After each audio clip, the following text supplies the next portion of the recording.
Hello friends, स्वागत है आप सभी का math in magic tips YouTube channel में। फ्रेंड्स, आज की इस वीडियो में हम आप सभी को बताने वाले हैं कक्षा 10वीं वालों के लिए हिंदी का मॉडल पेपर का सॉल्यूशन, जिसमें आप सभी देखेंगे 1 से लेकर 60 तक हिंदी का ऐसे इंपॉर्टेंट ऑब्जेक्टिव क्वेश्चन जो कि आपके मैट्रिक बोर्ड एग्जाम के लिए काफ़ी इंपॉर्टेंट है। तो चलिए फ्रेंड्स, बिना समय गवाए पहला क्वेश्चन को देख लेते हैं। दोस्तों, पहला सवाल में पूछा गया है, डॉक्टर भीमराव अंबेडकर बेरोजगारी का प्रमुख एवं प्रत्यक्ष कारण किसे मानते हैं। इसके लिए आपको 4 ऑप्शन दिए जा रहे हैं। पहला ऑप्शन में दिया गया है अशिक्षा को, ऑप्शन बी में दिया गया है जनसंख्या को, ऑप्शन सी में दिया गया है जाति प्रथा को और ऑप्शन डी में दिया गया है उद्योग धंधों की कमी को। तो जैसा कि आप सभी को मालूम होगा कि हमारा वीडियो सीरीज का पहला क्वेश्चन का जवाब आप सभी को वीडियो के नीचे जाकर कमेंट बॉक्स में इसका सही जवाब लिखना होता है। तो क्वेश्चन नंबर 1 का क्या सही जवाब होगा, आप जल्दी से वीडियो के नीचे चले जाइए और कमेंट बॉक्स में इसका सही जवाब लिख सकते हैं। तो चलिए हम आप सभी को अगला क्वेश्चन दिखा देते हैं। दोस्तों, अगला सवाल है क्वेश्चन 2 में, अम्बेडकर की दृष्टि में भाईचारे का वास्तविक रूप कैसा होता है। तो दोस्तों, आज सभी को बता दें कि डॉक्टर भीमराव अंबेडकर के दृष्टिकोण से भाईचारे का जो वास्तविक रूप होना चाहिए वो दूध और पानी के मिश्रण की तरह होना चाहिए। तो क्वेश्चन का सही जवाब ऑप्शन बी होगा। उसके बाद में अगला सवाल है कि मदन किसका पुत्र था। अगर आप कहानी पढ़े होंगे तो आपको मालूम होगा कि मदन जो है वो गिरधर का पुत्र था। तो क्वेश्चन का सही जवाब ऑप्शन बी होगा, गिरधर। उसके बाद में अगला सवाल है कि 20 के दांत कैसी कहानी है। तो दोस्तों, आप सभी को बता दें कि 20 के दांत जो कहानी है ना वो मनोवैज्ञानिक कहानी है। तो क्वेश्चन का सही जवाब ऑप्शन डी होगा, मनोवैज्ञानिक। उसके बाद में अगला सवाल है क्वेश्चन 5 में। क्वेश्चन नंबर 5 में बोला गया है, प्रत्न मानव का क्या अर्थ होता है। तो दोस्तों, प्रत्न मानव का मतलब होता है प्राचीन काल का मानव, यानी क्वेश्चन का सही जवाब ऑप्शन सी होगा, प्राचीन मानव। उसके बाद में अगला सवाल है क्वेश्चन 6 में कि हर्कश कौन थे। दोस्तों, हर्कश जो थे ना वह एक प्रकार के वनस्पति वैज्ञानिक थे। तो क्वेश्चन का सही जवाब ऑप्शन ए होगा, वनस्पति वैज्ञानिक। उसके बाद में अगला सवाल है, बेतमा कहाँ है, अर्थात बेतमा कहाँ स्थित है। तो दोस्तों, आप सभी को बता दें कि बेतमा जो है वो इंदौर के पास स्थित है। तो क्वेश्चन का सही जवाब जो होगा ना हमारा ऑप्शन ए होगा, इंदौर के पास। उसके बाद में अगला सवाल है कि रिश्तेदार की पत्नी के कितने रुपए खो गए थे। रिश्तेदार की पत्नी का जो कहानी में बताया गया है कि रिश्तेदार की एक पत्नी है जिसको कितने रुपए खो गए थे। तो इसके लिए आपको 4 ऑप्शन दिए जा रहे हैं। क्वेश्चन का सही जवाब ऑप्शन ए होगा, रिश्तेदार की पत्नी को 11 रुपये खो गए थे। उसके बाद में अगला सवाल है क्वेश्चन 9 में, शेक्सपियर कौन था। तो दोस्तों, शेक्सपियर कौन था, इसके लिए भी आपको 4 ऑप्शन दिए जा रहे हैं। तो शेक्सपियर जो था ना वो नाटककार था, अर्थात नाटक करने वाला था। तो क्वेश्चन का सही जवाब ऑप्शन ए होगा, नाटककार। उसके बाद में अगला सवाल है हमारा क्वेश्चन 10 में। क्वेश्चन नंबर 10 में बोला गया है कि बिरजू महाराज को संगीत नाटक अकादमी पुरस्कार कब प्राप्त हुआ था। तो पंडित बिरजू महाराज को संगीत नाटक पुरस्कार जो प्राप्त हुआ था ना वो 1965 ईस्वी में प्राप्त हुआ था। तो क्वेश्चन का जो बिल्कुल सही जवाब हो जाएगा वो ऑप्शन ए होगा, 1965 ईस्वी में। उसके बाद में अगला सवाल है क्वेश्चन 11 में कि शहर अब भी संभावना है। शहर जो है वो अभी एक संभावना का विषय बन गया है, यह किसकी कृति है। तो क्वेश्चन 11 का बिल्कुल सही जवाब ऑप्शन डी होना चाहिए, क्योंकि अशोक वाजपेयी के द्वारा कहा गया था कि शहर अभी संभावना का एक विषय बना हुआ है। तो यहाँ पे क्वेश्चन का सही जवाब ऑप्शन डी होगा, अशोक वाजपेयी। उसके बाद में अगला सवाल है, संतु मछली लेकर क्यों भागा। जैसा कि मछली कहानी में बताया गया है कि संतु जो है वो मछली को लेकर भागता है, लेकिन यहाँ पे आपको कारण बताना होगा कि आखिर संतु मछली लेकर क्यों भागा। तो दोस्तों, कहानी में बताया गया है कि संतु मछली लेकर कुएं में डालने के लिए भागा था, इसलिए क्वेश्चन का सही जवाब ऑप्शन डी होगा, कुएं में डालने के लिए। उसके बाद में अगला सवाल है हमारा कि सुलोचना कौन थी। तो दोस्तों आप सभी को बता दें सुलोचना एक अभिनेत्री का नाम था। तो क्वेश्चन का सही जवाब ऑप्शन ए होगा, अभिनेत्री। उसके बाद में अगला सवाल है हमारा कि टॉल्स्टॉय कौन थे। टॉल्स्टॉय कौन थे, इसके लिए भी आपको 4 ऑप्शन दिए जा रहे हैं। क्वेश्चन का सही जवाब ऑप्शन ए होगा, क्योंकि टॉल्स्टॉय जो है वो रूसी लेखक है। ठीक है, रूसी लेखक का नाम क्या है, तो टॉल्स्टॉय है। उसके बाद में अगला सवाल तो काफ़ी इंपॉर्टेंट है, मैट्रिक एग्जाम में ये सवाल पिछली बार पूछा भी गया था। क्वेश्चन में पूछा गया है कि गुरु नानक का जन्म कहाँ हुआ था। तो जैसा कि आप सभी को बताया जाता है कि गुरु नानक का जन्म जो हुआ था ना, वो तलवंडी में हुआ था। और तलवंडी कहाँ है, तो जैसा कि तलवंडी जो है वो गुजरात में है। कई जगह इसका आंसर ऑप्शन सी में दिया गया है, नानकाना साहब में। तो आप इसका आंसर देख लीजिएगा। अगला सवाल है रहीरास किसकी कृति है। क्वेश्चन नंबर 16 के लिए भी आपको 4 ऑप्शन दिए जा रहे हैं। दोस्तों आप सभी को बता दें रहीरास जो है वो गुरु नानक की कृति है। तो क्वेश्चन का सही जवाब ऑप्शन ए होगा, गुरु नानक। उसके बाद में अगला सवाल है कि किसने कहा था इन मुसलमान हरिजन पोए कोटीन हिंदू वार्य। यानी किसने कहा था कि इन मुसलमान हरिजन पोए कोटीन हिंदू वार्य। यह एक स्टेंजा लिया गया है, अर्थात लाइन लिया गया है एक चैप्टर से। तो ये जो लाइन है वो किस लेखक के द्वारा कहा गया था। तो क्वेश्चन नंबर 17 का सही जवाब ऑप्शन बी होगा, भारतेंदु हरिश्चंद्र के द्वारा ये लाइन कहा गया था। अगला सवाल है कि मनमानिक में कौन सा अलंकार है। यहाँ पे अलंकार बताना होगा कि मनमानिक में कौन सा अलंकार होगा। तो क्वेश्चन नंबर 18 का जो बिल्कुल सही जवाब होगा ना, वो ऑप्शन सी होगा, इसमें रूपक अलंकार होगा। अगला सवाल है कि प्रेमधन किस युग के कवि थे। तो प्रेमधन जो है वो किस युग के कवि थे। तो प्रेमधन दोस्तों भारतेंदु युग के कवि थे। तो क्वेश्चन का सही जवाब ऑप्शन सी होगा, भारतेंदु युग। उसके बाद में अगला सवाल है क्वेश्चन नंबर 20 में। क्वेश्चन नंबर 20 में बोला गया है प्रेमधन ने किस समाज की रचना किए थे। तो रसिक रश्मि समाज की स्थापना किए थे प्रेमधन। अतः क्वेश्चन का सही जवाब ऑप्शन सी होगा, रसिक समाज। ऐसे भी सवाल पूछे जा सकते हैं कि रसिक समाज की स्थापना किसने किया था। तो क्वेश्चन का सही जवाब प्रेमधन हो जाएगा। अगला सवाल है कि प्रेमधन का जो जन्म हुआ था वो कहाँ हुआ था। क्वेश्चन में 21 का बिल्कुल सही जवाब मिर्ज़ापुर होना चाहिए, क्योंकि मिर्ज़ापुर में ही प्रेमधन का जन्म हुआ था। उसके बाद में अगला सवाल है क्वेश्चन 22 में कि भारत माता के संबंध में क्या सही है। तो भारत माता के संबंध में 4 ऑप्शन दिए जा रहे हैं। इसमें से आप सभी को बताना होगा कि भारत माता के संबंध में कौन सा ऑप्शन सही है। पहला ऑप्शन में दिया गया शैलवासिनी, नगरवासिनी, ग्रामवासिनी और विंध्यवासिनी। तो यहाँ पे भारत माता चित्र में बताया गया है भारत माता ग्रामवासिनी, अर्थात भारत माता गाँव में निवास करती है। तो क्वेश्चन का सही जवाब ऑप्शन सी होना चाहिए, ग्रामवासिनी। उसके बाद में अगला सवाल है क्वेश्चन नंबर 23 में। क्वेश्चन नंबर 23 में बोला गया है जनतंत्र में कवि के अनुसार राजदंड क्या होंगे। तो जनतंत्र में कवि के अनुसार राजदंड जो होता है ना, वो फावड़े और हल होता है। तो क्वेश्चन का सही जवाब ऑप्शन सी होगा, फावड़े और हल।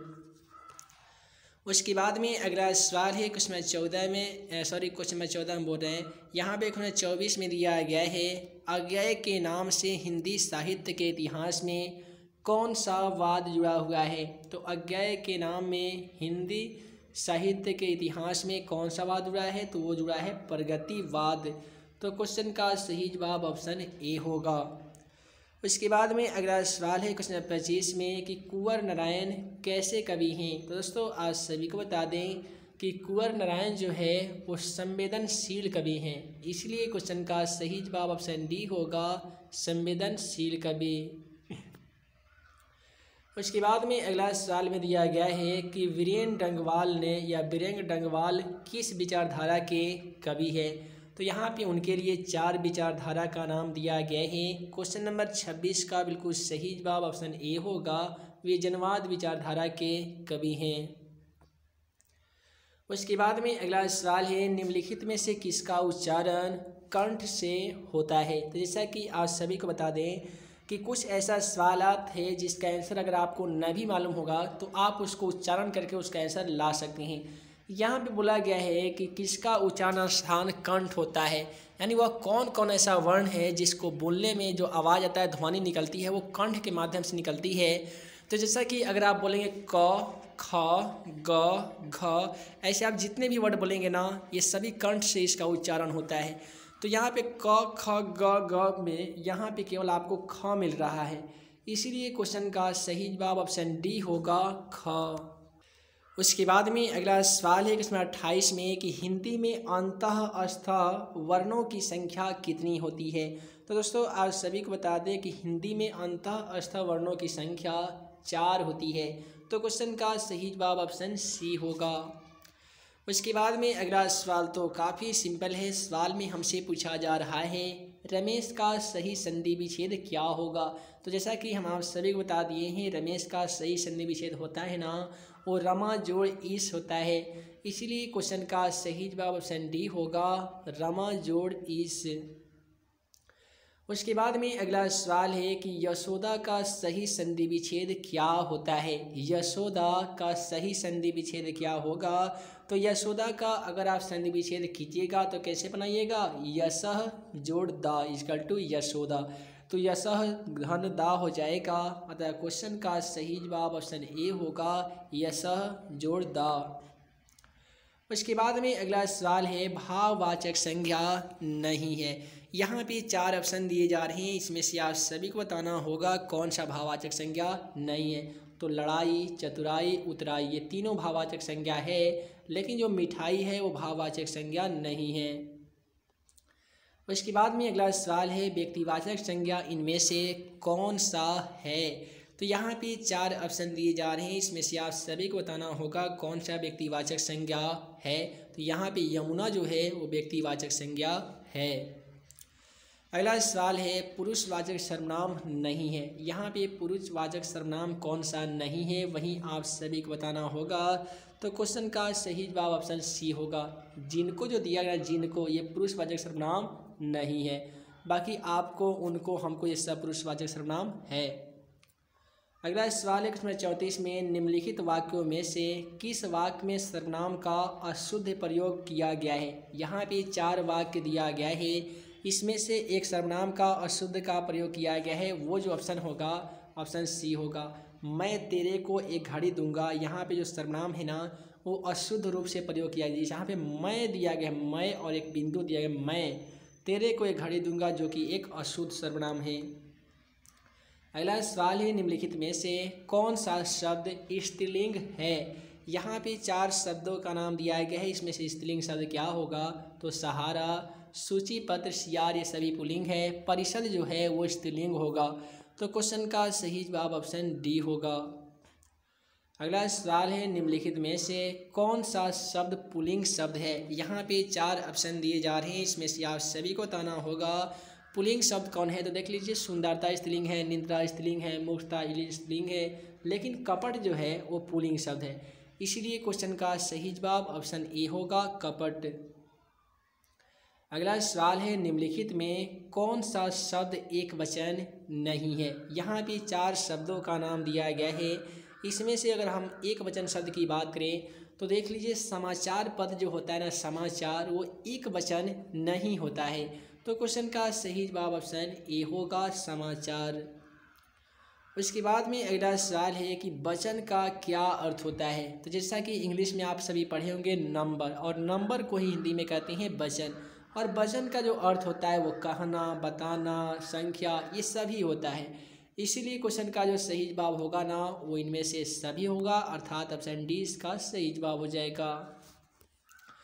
उसके बाद में अगला सवाल है क्वेश्चन 39 में कि जहाँ कर्ता स्वयं काज ना करके दूसरे को करने की प्रेरणा देता है वहाँ कौन सी क्रिया होती है।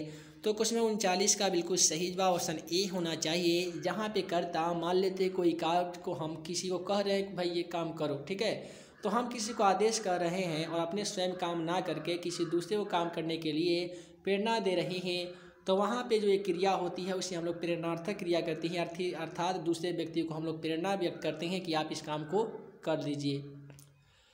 अगला सवाल है क्वेश्चन 40 में कि बच्चे खेलते खेलते थक गए, यह वाक्य किस क्रिया का उदाहरण है।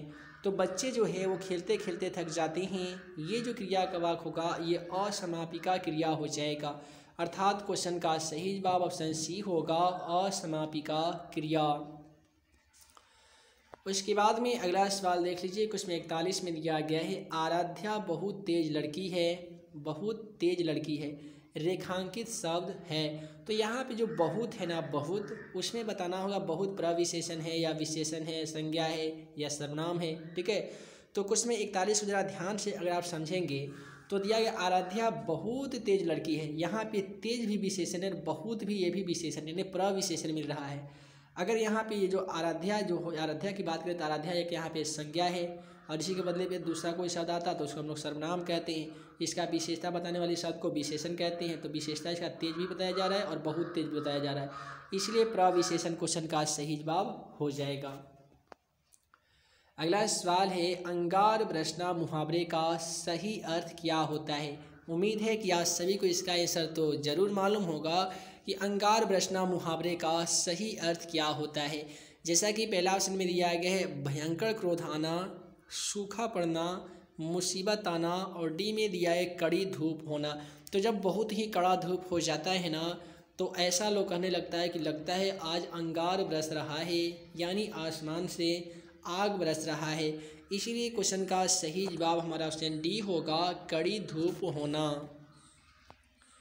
अगला सवाल है इसमें 43 में दूसरों के बच्चे का पालन पोषण करने वाली स्त्रियों को क्या कहा जाता है। उम्मीद है कि इसका भी आंसर आप सभी को मालूम होगा कि दूसरे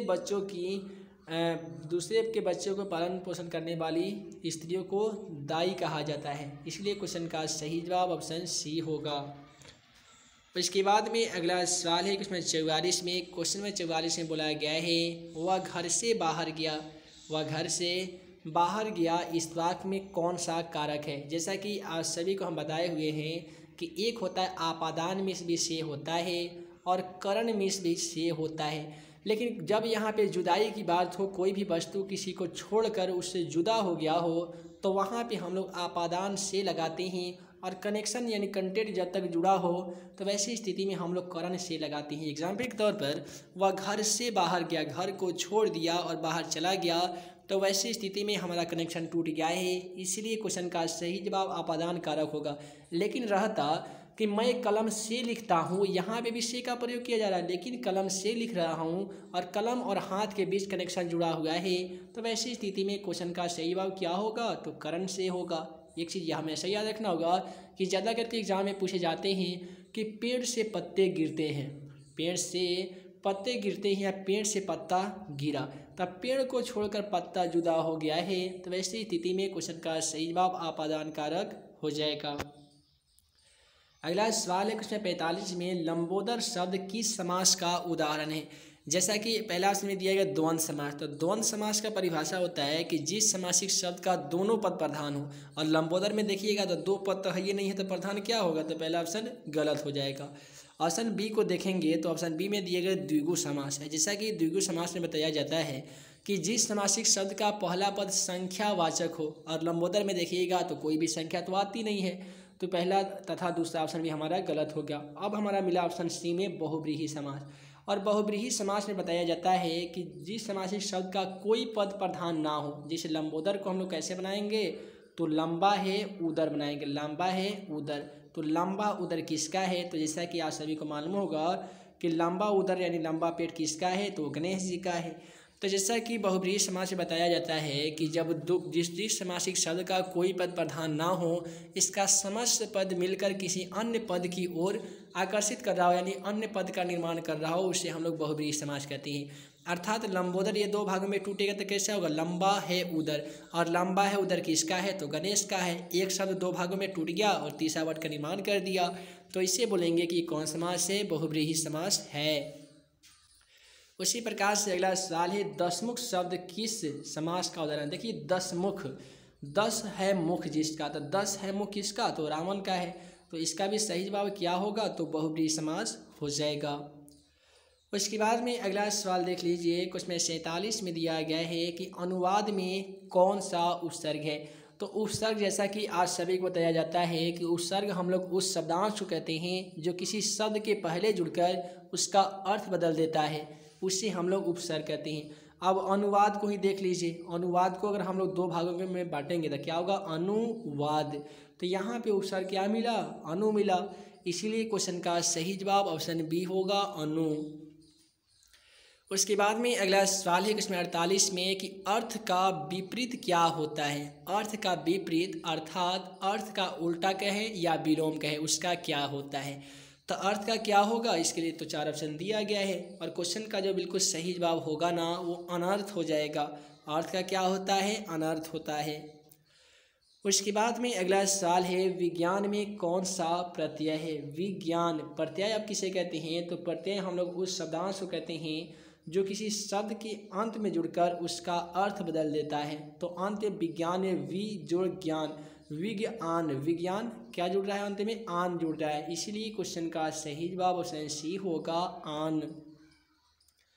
अगला सवाल है क्वेश्चन 50 में कि इनमें से पक्षी का पर्यायवाची शब्द कौन है। यहाँ पे 4 ऑप्शन दिया गया है।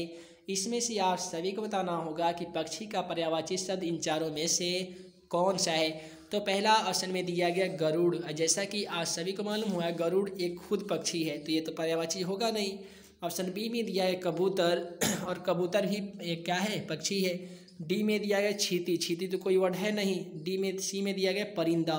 तो दोस्तों खग कहे या परिंदा कहे या विहंग कहे, ये सभी होता है पक्षी का पर्यायवाची अर्थात चिड़िया का पर्यायवाची। तो क्वेश्चन का सही जवाब क्या होगा, ऑप्शन सी होगा। है दोस्तों, तो वीडियो लंबी ना हो जिस कारण मैं इस वीडियो को यहीं पे एंड करता हूँ। मैं मुकीम अंसारी उम्मीद करता हूँ कि आप सभी को वीडियो पसंद आ हो तो वीडियो को लाइक करें, अपने उसमें शेयर करें। ऐसे ही नए नए वीडियो पाने के लिए आप हमारे YouTube channel math in magic tips को सब्सक्राइब करना बिल्कुल ना भूलिएगा। आप चाहते हैं कि 10वीं का सभी सब्जेक्ट का इंपॉर्टेंट ऑब्जेक्टिव के साथ सब्जेक्टिव क्वेश्चन का आंसर के साथ PDF फ्री में डाउनलोड करना, तो वीडियो के डिस्क्रिप्शन बॉक्स में एक मोबाइल एप्लीकेशन के साथ साथ एक वेबसाइट का लिंक दे दिया गया है। उस वेबसाइट पे आप जाके आप अपना ऑनलाइन टेस्ट के साथ साथ ढेर सारे PDF डाउनलोड कर सकते हैं और ढेरों सारे क्विज बना दिया गया है। वहाँ पे जाके क्विज खेलकर आप अपने तैयारी का लेवल भी चेक कर सकते हैं। तो हे दोस्तों, मैं मुकीम अंसारी जल्द मिलूँगा अगले वीडियो में नए VVI क्वेश्चन के साथ। तब तक के लिए बहुत बहुत धन्यवाद।